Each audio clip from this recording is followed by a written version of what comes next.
good afternoon. We are about to continue our discussions. To kindly ask you to take your places. Thank you very much.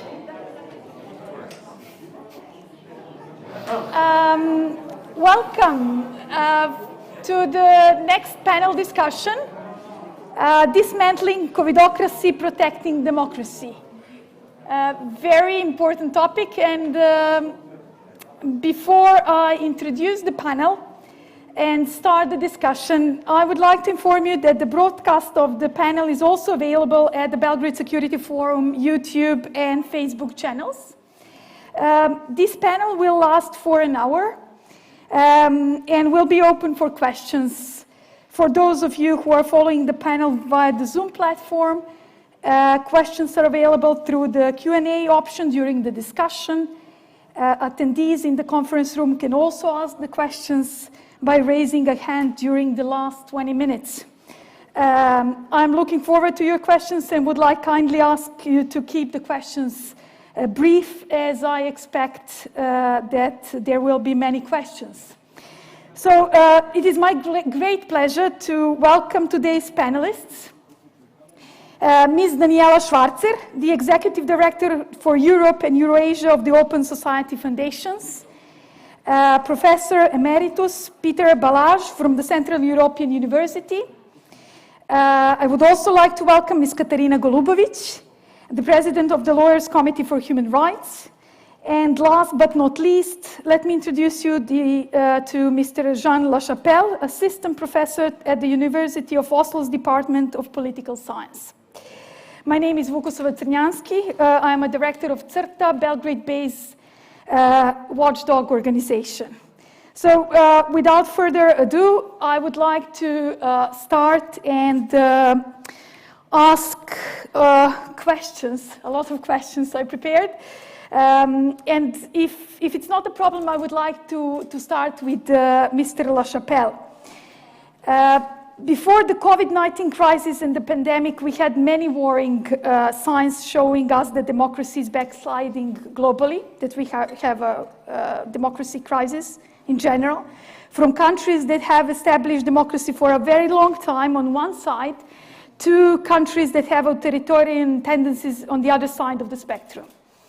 Mr. Lachapelle, you are the co-author of the research project that specifically focused on the impact that the pandemic had on democracy in different countries in the world. You did that together with VDIM Institute, a research institute that collects and analyzes data on the state of democracy. Very often we quote VDIM Institute here in this region. And when we speak about the impacts of the COVID on democracy, could you tell us what your research showed across countries and the main events that marked this period? Additionally, is there a difference between countries that previously experienced a decline in their democracy scores, such as Serbia, Hungary, Poland, even US, and those in which such tendencies were not registered before the pandemic? Mr. Lachapelle, the floor is yours. Thank you very much for this question. I apologize I cannot attend the conference in person, but I'm very happy to participate. Yes, so as was mentioned, I was the co-author of a report at the VDIM Institute last year on the state of democracy in the world. And the VDIM Institute is an institute in Sweden that documents the level of democracy in different countries across the world. And in recent years, the VDIM Institute and other institutes that are based in different countries have noticed a decline in democracy in many countries across the world. That includes countries such as India, Turkey, Brazil, the US, which declined under the presidency of Donald Trump, as well as Poland, Hungary, Serbia, and others. So when the pandemic hit, there was a worry that the pandemic could accelerate this trend toward what we call autocratization, decline in democracy in the world. So me and some co-authors, we started documenting how states were reacting to the pandemic in terms of their specific responses. And so what we did with co-authors is to categorize states' responses that are undemocratic.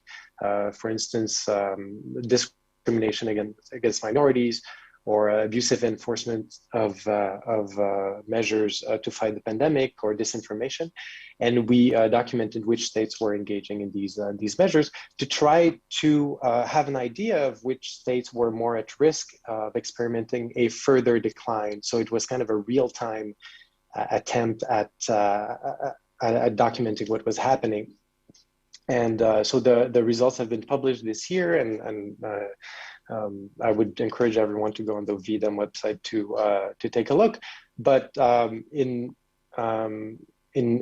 a nutshell, what we found was that, well, unsurprisingly, the autocracies of the world violated emergency democratic norms much more. So China, for instance, imposed draconian restrictions on the Uyghurs. In Venezuela, we saw frequent attacks on journalists who were trying to report on COVID. There was some government disinformation campaigns, so that's not surprising at all. There were also some worrying trends in countries that were already in a process of decline. So if we think about Hungary, for instance, or Turkey or Poland, so these are countries that for the last decade had been declining, Serbia as well, and we noted some violations of democratic norms. For instance, the weakening of legislative checks, for instance, or some restrictions on the ability of journalists to do their jobs. And then, so that's not particularly surprising. And there are some countries where there had been a more, let's say, a more recent decline, and it seems like the pandemic has accelerated this decline. So some countries that stood out from the report are, for instance, El Salvador, where we saw some mass detentions and the government ignoring injunctions from courts to stop these detentions, for instance. And Sri Lanka as well, where there were some discrimination against Muslim minorities in forcing them to cremate the people who died from COVID, for instance. And there's the countries where where there was a lot of disinformation, for instance, in the US and in Brazil. So in a nutshell, yes, I think I'll stop here. But thank you for your question. I think that it's interesting now to move and to focus on Europe. Ms. Schwarzer, from your experience as an expert in European affairs, how do you assess the influence of the pandemic on democracies in countries in Europe? In addition, could you also reflect on the approach of the European Union during the pandemic, both towards the EU member states and candidate countries? And not only in dealing with the crisis, but also in developing resilience to undemocratic tendencies. And especially in this regard, it would be extremely important for all of us to hear your opinion on influences that other foreign actors had in Europe, especially in the Western Balkans. Ms. Schwarzer. Thank you very much for that question. I'll try and not repeat anything of what Jean Lachapelle has already said, because he spoke on some EU countries. But I think as a general tendency, the first reaction of the European Union, and you also asked about the EU, was one where member states essentially took their fate into their own hands, meaning the first goal was actually to protect citizens within member states, because the European Union doesn't have any competence in health policy. And so managing the pandemic had to be done by national governments. And there, when it comes to the way the pandemic was managed, we saw the differences that Jean has highlighted. There was a tendency to move towards a stronger executive. In some countries, parliaments were actually sidelined, sometimes not even consulted, because the pressure of the health crisis was, first of all, substantively so pressing that there was a real need to act quickly. But on the other hand, it was also misused to develop a narrative of efficiency at the price of parliamentary consultation and decision making. I think one important element is also that we saw differences across the EU member states with regards to the capacity of parliaments to switch to functioning online. In some countries, this went more or less smoothly. In others, it wasn't possible to really organize, for instance, committee meetings. Online voting wasn't possible in many countries. So this in general slowed down the parliamentary process, and some decisions were either postponed or taken in a way that one could say in normal times the parliamentary involvement would have been much stronger. I think one important consideration is not only sort of procedural and how laws and the exceptional circumstances were used to limit democratic decision making and to limit civic space. I think that's sort of very important on the input and procedural side. What we also have to look at is how the efficiency of crisis management actually impacted on the legitimacy. And here the debate is on two levels in Europe. One is the legitimacy of governments to actually protect their citizens, but then the European Union also comes into the play.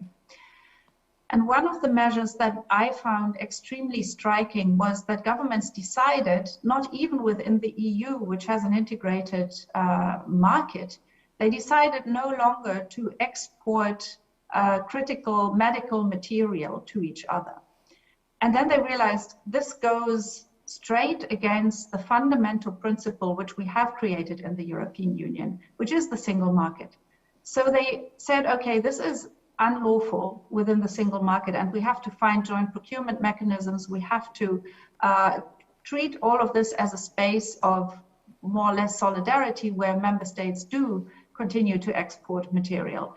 But, and this comes to your question on the Western Balkans, it took them a while to realize that it was this focus on the single market in the pandemic situation ran straight against the other goals that the European Union obviously pursues in bringing the Western Balkan countries closer to the European Union. So they were very much hit in the first weeks by this export ban until this again was corrected and the Western Balkans were actually included in the EU's thinking about the procurement of medical material, at least to some extent. So I think these were important self-corrections that happened within the system. But from a citizen's perspective, and I think that will be the lasting effect of the COVID-19 crisis, the question is always, does the system deliver? And do I feel there's the protection that I need? And the EU in the beginning, I would say, didn't provide this. But over time, and we haven't yet so much spoken about vaccine procurement, and I think it really comes into this question of legitimacy, the EU has become better. And slowly but surely, it also realized that it has to think about the neighboring countries, it has to think about the accession countries. And so the Western Balkans were taken, more importantly, into the general outlook of what the European Union shall actually do in terms of vaccine distribution.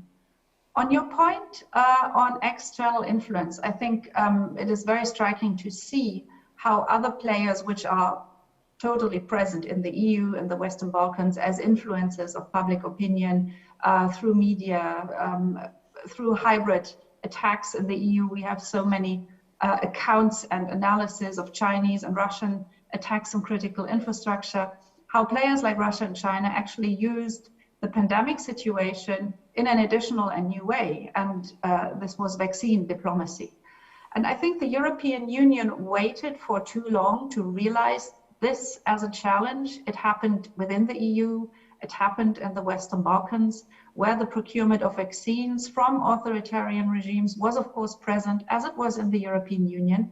And again, a self-correction mechanism set in, but again late, because citizens felt, and for instance, the Chinese used this in a very, very smart way for self-marketing. In particular, if I look at the EU, Italy was the prime case where everyone knew that China was delivering masks and ventilators, and then also tried to make deals about vaccines. This obviously influences not only public opinion on those countries, but also the credibility of Europe to provide protection in a health crisis. One final word on external influence, and here I would say, a positive one. The alertness in Europe has grown with regards to the vulnerability to strategic investment coming in particular from China. And the example I would like to give on this is the investment control mechanism that the European Union put in place. Now, this idea goes back to the previous Commission. So Commission President Jean-Claude Juncker at his time actually put this on track. But the moment where this EU law had to be translated into national law happened right in the COVID-19 crisis. And if you look at the laws that have now been passed by a number of member states, for instance, Germany, France, Italy, through the COVID-19 crisis, the alertness that the vulnerability of our national companies because of the economic crisis and the need for external investment, this perception grew that we are more vulnerable than we may have thought previously to Chinese investment. And the definition of what critical infrastructure and critical companies are, the whole value chain debate, also as it spreads through the EU, this has decisively changed. And I do think that this has repercussions now also on how the European Union looks at neighboring and accession countries. Thank you. Thank you. It was great inputs that we heard from you. And actually it opened a further discussion, and we can move now to the region, Western Balkan region. And I would like to ask Mr. Balázs.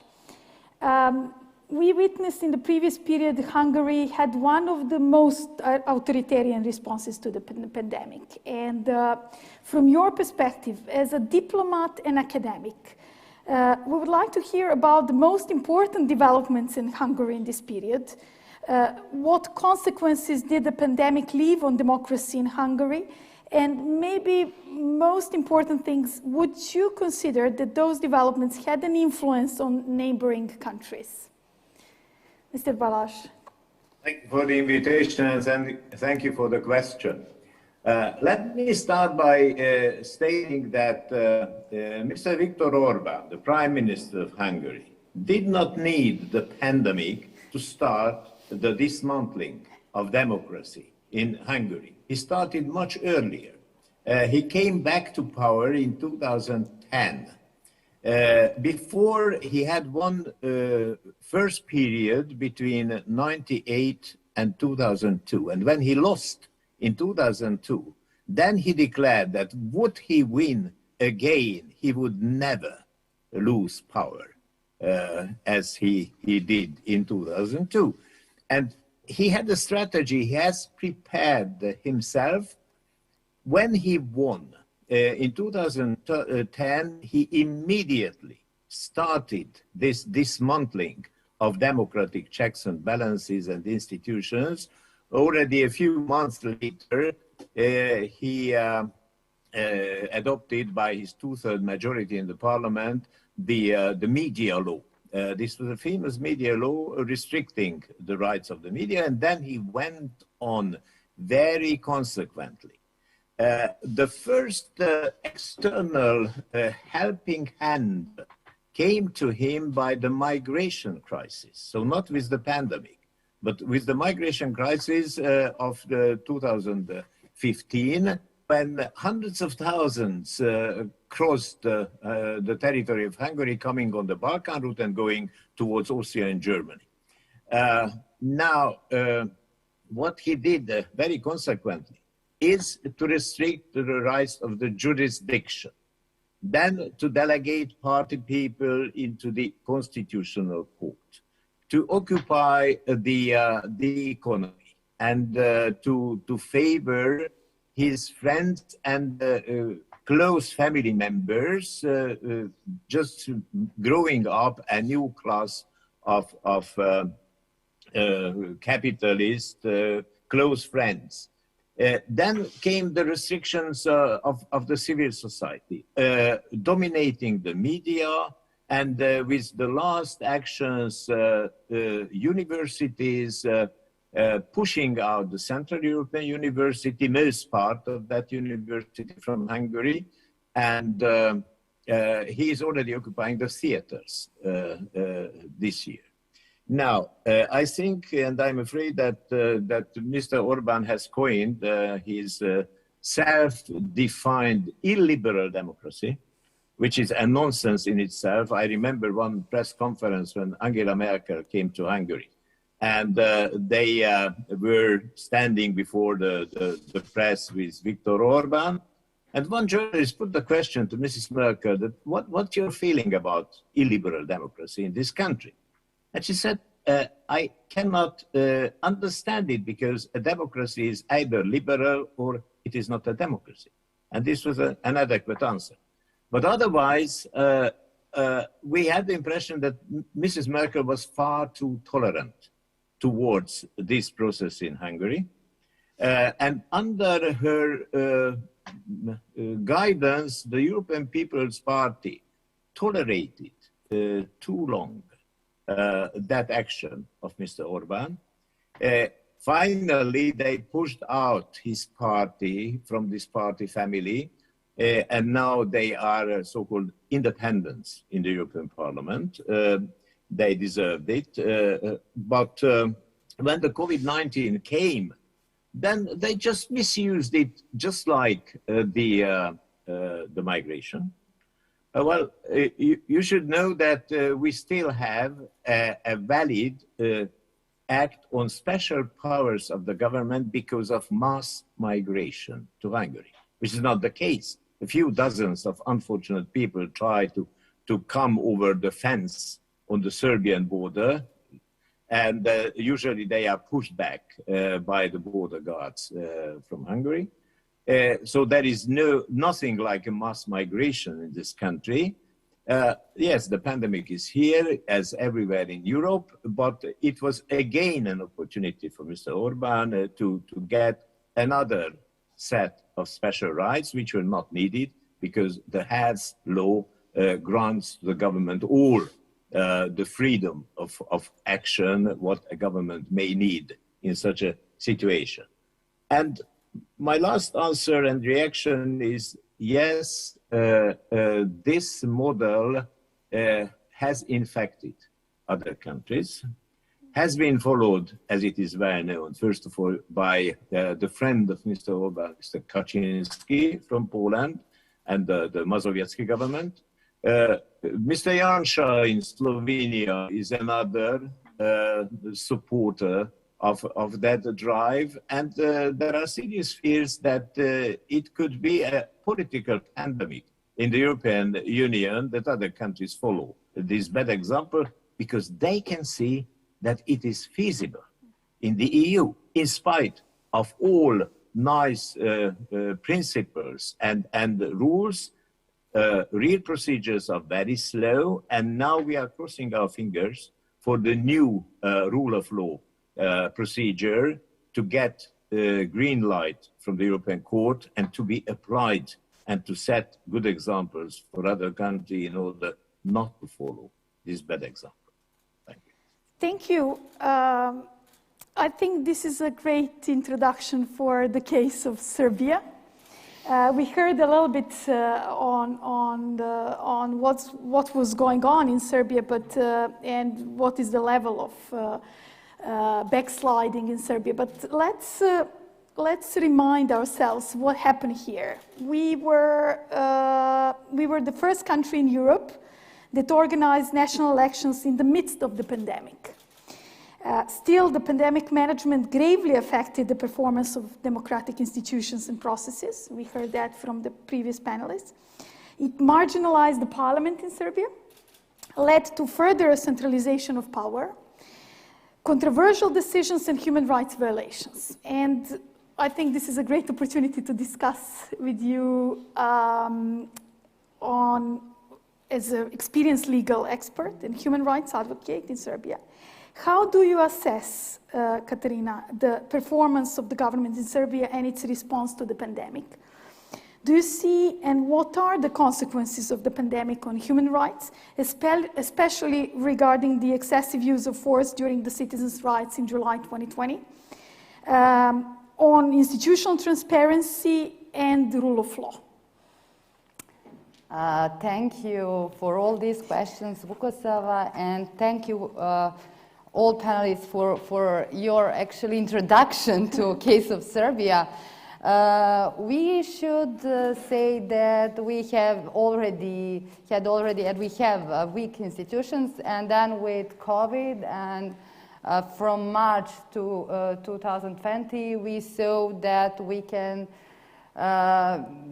actually have a crisis management without any institutions. So, as Jean Lachapelle mentioned, we actually had the decision that Parliament will have no, how to say, conditions to have their sessions, and all power went to government. So we already have the concentration of power, and actually our government decided to have no room for dialogue and for inclusion and for solidarity, and those are actually the preconditions for a democratic management of crisis. So, but it is not just that we didn't have the parliament. We also didn't have the protection of human rights. So, a professor also mentioned the constitutional court. So, here in Serbia, we had the silence of constitutional court. We didn't have that, for example, in Bosnia and Herzegovina, or we didn't have that in Kosovo also. So, these kind of, silence actually led to huge consequences, not just on democratic institutions, but also on measures. So we didn't have the institutions that can assess the measures of government, and actually the Serbian government chose the restrictive measures with very severe sanctions, and also they also decided to gave the instructions to the courts and the public prosecutions, and that was very, very dangerous for human rights, for fair trials, and we have, also the attack on freedom of information. We know that we had one arrest of journalists, and that thanks to the international community, this actually a case stopped not just the fair trial in Anna's case, but also stopped the centralization and attempt of centralization of information that was actually attempted by the government in that period of state of emergency. So we had 52 days of state of emergency. We have declined human rights. We have silent institutions. And then we had the elections. So although we had, the restrictions of freedom of assembly that were in line with human rights standards, actually, after the ending of state of emergency, we had, freedom of assemblies without any limitations. So people actually felt that they cannot trust to the government, and that their measures and proposed measures are actually the measures that are decided based on some other interest, not based on the public health interest. So I think that was the reason why we had those riots on July last year. So as you mentioned, we have the excess use of force by the police. We had a very numerous video clips on how some police officers use their force. But today we can speak about results of criminal processing of those police officers. We actually see that we don't have any results. So although we had about 41 criminal charges against 100 police officers. We don't have, any cases closed or opened. So this is actually also the message for citizens and for other riots based on this, decision and the state. So the problem is now how the human rights are using for, to assessing and to explaining the decision of the government not to have measures now. So this is also really, really problematic. So when we see for example, Prime Minister talking about why the crisis team didn't have the decision about the measures, we can speak about the explanation of the Ministry of Health. So they called upon human rights. So you can see for the first time that they calling upon human rights, and you don't have any institutions who are actually in charge about this to talk about, is this state, when the public health is really endangered, actually the state when you have to have limitations of some human rights, this is in accordance with the human rights law. So it is really dangerous not to have the institutions for protection of human rights now very active, and not active just when you call upon on some protection when you have the violation of human rights, but they have to have preventive role in order to have the measures that are in line with human rights standards, that are in line with protection of public health. Thank you, Katarina. You gave me actually the perfect introduction for the next round of questions, and it will be the same for all. Also leaving an opening space for further questions from the audience. But after discussing the diverse effects that the COVID pandemic has left on democracy in different countries, and we had these two specific cases, I would like to invite the panelists to reflect on methods and mechanisms that we should use to help rebuild and protect democracy in our countries. We heard now some specific cases, but we heard also from some political leaders that transparency, freedom of media, accountability are completely irrelevant compared to the protection of public health. Is there really a dilemma between protecting democracy and accountable governance on one side and protecting the public health on the other? What can be done to stop further decay of democracy during and after the pandemic? And maybe the last question for all of you, who should take a lead?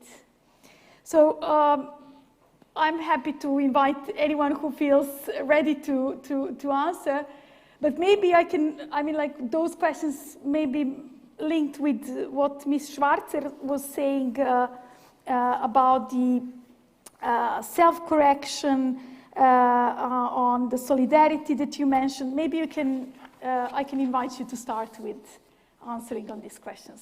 Thank you. Thank you so much. I'm happy to come in on that.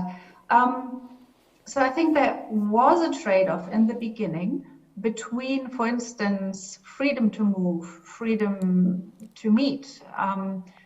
And the reason why there was a trade-off, or at least a perceived one, was because the health crisis management instruments weren't in place. So I'll take this first to the EU level and then maybe to the national level. So for the EU, we have created a single market where we want people to move. This is the whole idea. We want mobility across borders. We actually encourage people to go and live and work in other places. And we think this is a fundamental right you have in the European Union.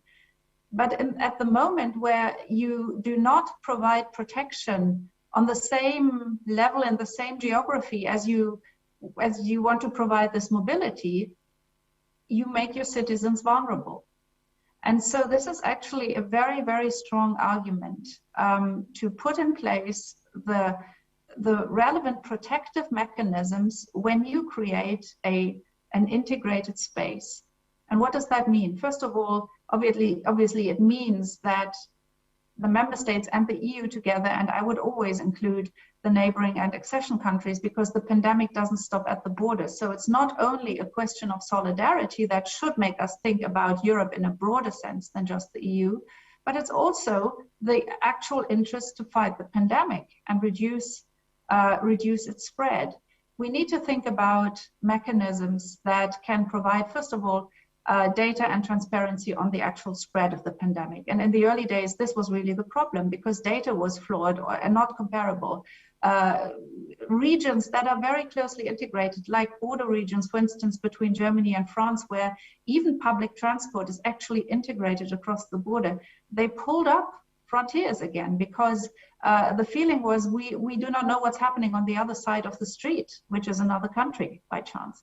So this whole idea, if you move, you need to be protected. That means transparency on developments of the pandemic. It means protective gear. It means a joint procurement, not only of vaccines, I've already spoken about that, but actually also of medical material. It means solidarity in terms of transporting patients from one country to the other. And this took such a long time. You know, the whole EU watched with awe and sorrow what happened in Italy and Spain, but it took so long until actually the idea was there, why don't we just bring patients to hospitals in other countries? And I think we've learned a lot from that. All of this together, I think, puts us today in a better place. But we are, in my view, by far not where we should be, and the next pandemic will surely hit. So I think this element of actually protecting this free space, that remains very, very relevant. And on the national level, I think all speakers have really spoken about the way governments have changed democratic process in some ways well beyond what they actually had to do, with the excuse of protection. So I would think that the trade-off that was struck between the sense of emergency and the limits to democratic rights today wouldn't be that easily struck in that way again, because I hope, as societies, we have become far more critical about that reflex. And now, for instance, I'll take the example of Germany, where today we have a very different legal base for pandemic management within Germany as a federal state, where the regions also have a lot to say. So here we had our very own learning process, where there was a lot of uncoordinated efforts. There were regions which failed really in pandemic management in the first weeks and months. There were others that performed well. There was a whole debate on what is actually legitimate in terms of executive decisions on the federal level, on the regional level. What should the parliaments do, both regionally and nationally? And I think the debate which we now need to have is building on all of that has been sort of put together under the pressure of the pandemic.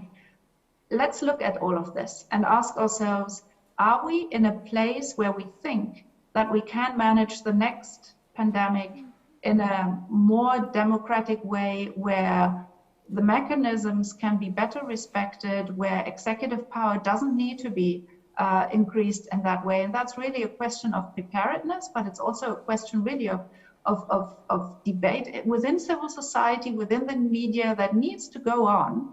And it has been strong in some countries, Germany included. What is a legitimate handling of a pandemic when the next one hits? Thank you. Mr. Lachapelle, can we talk a little bit about the world and whether there are some lessons learned or what we can learn from some other countries? Let me unmute myself. Okay. Yes, so as Daniela said very well, there's at the beginning of the pandemic, there appeared to be this trade-off between responding efficiently to the crisis and democratic norms. And if anything, if this past year has taught us anything, is that is that democracies have mechanisms for responding to these crises within some constraints. So for instance, legislative oversight, or or having a time limit on the emergency measures that are clearly specified, and that when they respond or when they act within those constraints, their efficiency is not reduced. So this is actually the topic of a recent article that I co-authored with other members of VDEM. And we looked specifically into this question cross-nationally. So do the countries that committed more violations of democratic norms during the pandemic, were they more successful at fighting the pandemic as measured by their death rate and the number of cases also? It's of course a very difficult question. So the results are more suggestive than definitive, I would say, because of methodological limitations. But we did not find any evidence that there was such a trade-off, that, for instance, expanding executive power gave rise to a more efficient COVID response as measured by the death rate, for instance. So there's very little evidence that is the case. So we should be very suspicious, so as Peter mentioned, of leaders using the pandemic or these crises as an excuse to expand executive power. And we should be suspicious and be very wary of these efforts. Thank you. We heard at the very beginning of your inputs and interventions, Mr. Balázs, that Prime Minister Orban didn't need COVID in order to further dismantle the democracy and work on backsliding. And we heard about the cases in Hungary and Serbia. So who should take a lead? What can be done to stop further decay of democracy, especially in these two countries? And I would like to hear from both of you, Mr. Balázs and Katerina, to tackle these two things. Thank you. Okay. So, unfortunately, Hungary has got a very rich and long experience in this matter, because we are fighting with this anti-democratic tendency since more than 10 years now. Orban won 3 times elections, and many people, especially abroad, ask us that why your people are voting still in majority for this governance. Well, first of all, the answer starts with that he is not winning with majority. He has falsified the election law, and now in Hungary, a party can win with a slightly more than 40% of all the votes, 2/3 of the seats in the parliament, which is a distortion of democracy. But they have reconfigured the constituencies, the rules of the game, so it is not the majority. However, this is a big camp. These are more than 2 million people in our country who support still Mr. Orban and company. And we had very helpful external partners. First of all, the European Union. European Parliament has made 2 big investigations. One was by the name of the reporters, the Tavares report. The second was the Sargentini report. Excellent papers, very good diagnosis. Then the German Bundestag a few years ago made a very good diagnosis as well in very precise legal terms. The Venice Commission of the Council of Europe produced another diagnosis. So external help was there. But nobody can change the situations in a sovereign state from abroad. from the outside. Once a government has a strong majority in the parliament, and this is the case in Hungary, they can do what they really want to do, and step by step, there is a very clear process how they gradually dismantle democracy. A few days ago, we had another visit of the LIBE committee of the European Parliament. And they wanted to meet the Prime Minister, but the Prime Minister didn't want to meet them. At the same time, Mrs. Le Pen is now in Budapest, and she is paying a long visit, I think 3 days, and he will have deep discussions with Mr. Orban.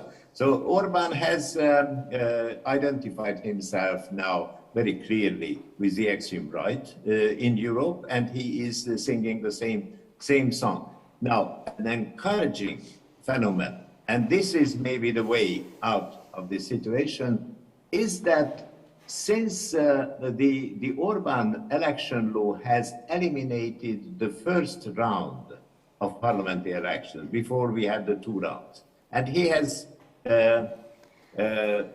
abolished the first round, which made it possible for the parties to make alliances and to unite their forces. Now, the civil society, in the last few weeks, has organized an election of united opposition candidates. And in all the constituencies, all across the country, there is now one single opposition candidate who will confront the Fidesz candidate next April at the parliamentary elections. And after a very interesting competition of opposition candidates, we have got now a candidate for the post of the Prime Minister, being the top candidate for the united opposition, consisting of 6 very different political parties. And this candidate is the mayor of a countryside city with a very long and difficult name. This is Hódmezővásárhely. Now foreigners and first of all journalists are learning how to pronounce this name, and also learning the name of Mr. Péter Márki-Zay, who is an excellent personality. And he gives hope that maybe under his leadership we can change the situation, and maybe the opposition can be in majority next April in Hungary. This would change the situation completely. Thank you, Katarina. And just before you start, I would like to invite all of the audience here, but also online, to put the questions, also technical people to help me with questions, because we are about to close the panel. Several of panelists have to leave at 6:15. So I would also like just for you to prepare after Katarina's insights. So please. Yeah, I will be just brief. As Professor mentioned, I think that we need new people with different values in order to have covered ruined institutions here in Serbia. So we can, also see on the Hungarian example how civil society can be organized, how the opposition can be organized in order to have some results. So I think that we can actually follow the example of Hungarian civil society and to actually speak about your campaign. Citizens have power, so I think that this is the answer. Citizens have power. Just we need to organize them. Thank you. So can I ask now for the questions, either from the Zoom platform and online audience, or here, please.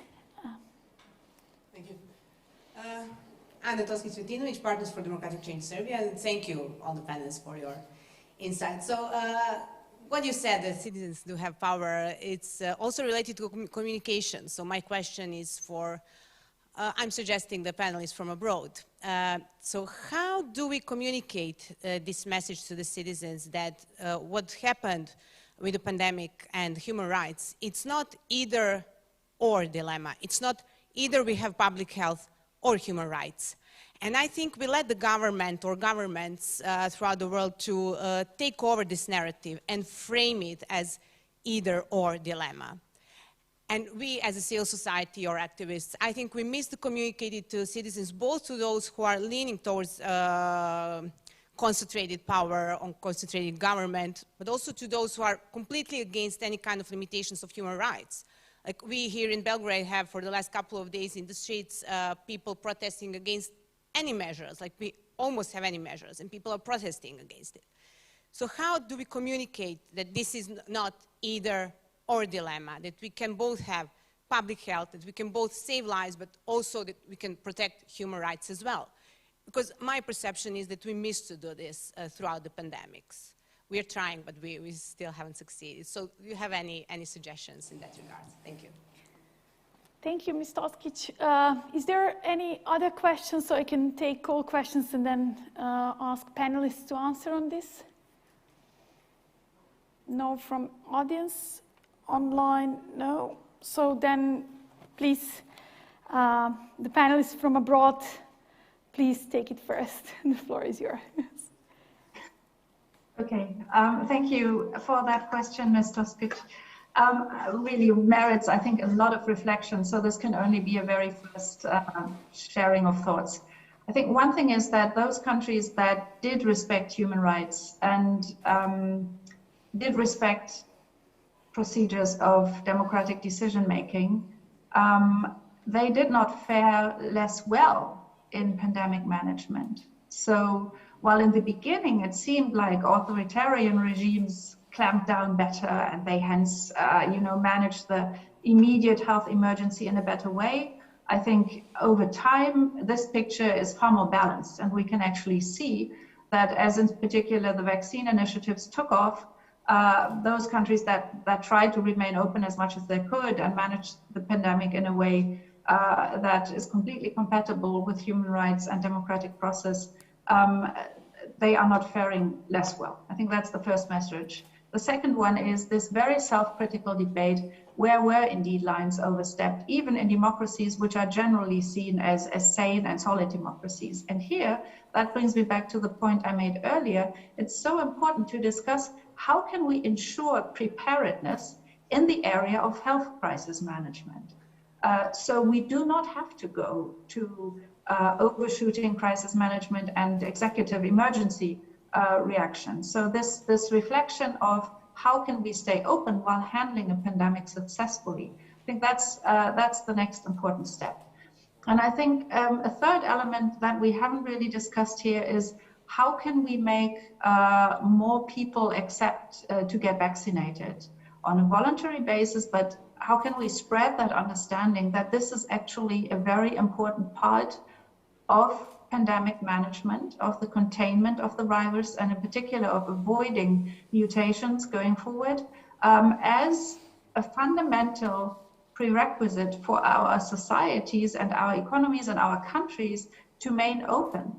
And I think this sort of third element is one where we see, at least in the country I watch most, Germany, we see a very, at points, ideologized debate on vaccines, where the far right in particular takes the role of negating the pandemic. And I think here, sort of factual explanation, data sharing, and really making people understand this should be in their own self-interest.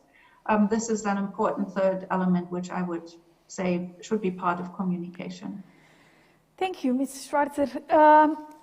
Mr. LaChapelle, is there some solutions for the communications, as we heard from Ms. Toskic, the question? Yes, thank you for your question. I'll be brief. This is an extremely difficult question. Yes, on the one hand, There are the authoritarian regimes that pretend that restricting human rights is necessary to fight the pandemic, and this narrative had an appeal, especially at the beginning of the pandemic. And now we're seeing the exact opposite of this narrative that's taking hold in some places, where people consider that any measures imposed by the government to control the spread of the virus is inherently authoritarian, which is absolutely false. So we have to thread this really fine line between these two extremes, where we need to proclaim the legitimacy of an appropriate government response that effectively fights the pandemic, in a context where a lot of countries are extremely polarized and these issues become extremely difficult to debate. So it's difficult to say what the solution is, but I believe that having transparent debates, transparent data is extremely important, and also being able to point out also that the information that comes from some of the authoritarian regimes in the world is not always reliable. So we have in terms of the statistics, but also the narratives that they have. So this also has to be pointed out that. So I would say try to be as transparent as possible, but it's a very difficult question, and I don't have a very good solution, unfortunately. Transparency build the trust. Build trust. We missed that trust at least from some citizens and authoritarian tendencies. Mr. Balázs, do you have some solution? And because we are very close to the end, I would like to ask you also to have a short, brief intervention before we close the panel. The infection with the virus highlights the weaknesses of a person, of a patient. The pandemic has highlighted the weaknesses of societies and the governance. Under normal circumstances, it shouldn't be a very special challenge to a well-organized state, to a democratic government with a good and sincere communication with the people. We have learned a lot. I think it has been a very serious test, because this time we were fighting with the nature, with a virus, with an invisible enemy. I can compare it to the various effects of global warming, and there could be some more challenges of that kind. It is an interesting mixture of healthcare, the testing our healthcare systems, whether they are good enough, politics, how to handle a crisis situation, and business. Selling masks and vaccines and many other things. Now, in some countries, those various elements were well handled. I tried to follow the action of various European countries. And for instance, I think that Germany handled quite well the situation, in spite of all the difficulties and in the great dimensions of this country. In other countries where there are authoritarian regimes, of course, they were demonstrating the real nature. They tried to make big business from buying and selling various products, and they misused the situation in order to further increase their power. So let's think about it. We should analyze, because under normal circumstances, such a problem, such a situation should increase solidarity between and among people, between and among countries, and we have seen several good examples in that sense as well. Thank you. Thank you for the engaging discussion. Thank you for your insights. I hope we'll stay motivated to protect democracy in this difficult time. I would like to close this panel, and in the end, I would also like to invite you to follow the next panel, Supporting Western Balkans Overcoming Obstacles to European Integration, that will start at 6:45 Central European Time. Thank you for your time, and thank you, panelists, for your great insights.